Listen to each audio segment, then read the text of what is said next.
Hey everybody, Evan with the Grainiac here. I just got done doing some linoleum flooring. I had a sticky back tile.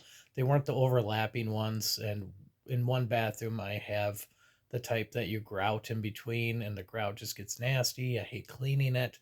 In the other bathroom, again, it's not the overlapping tiles, so I think bathtub water from my boys playing in there splashes out, and I just think that water's getting in between the tiles. So what I'm gonna do is take up the tile. I'm gonna put linoleum flooring in.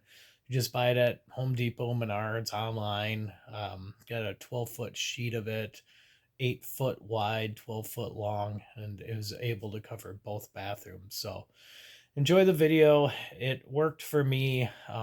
If I need to take it up in a few years, I will. For now, it's a lot better for my uses because the kids can splash out of the tub or miss the toilet when they're potty training. It's not going to be that big of a deal. So hope you enjoy the video, guys.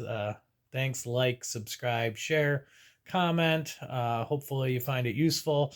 I also take my toilet out in one of my bathrooms, so hopefully that can be a little bit of a primer for you too, in case any of you need to do that.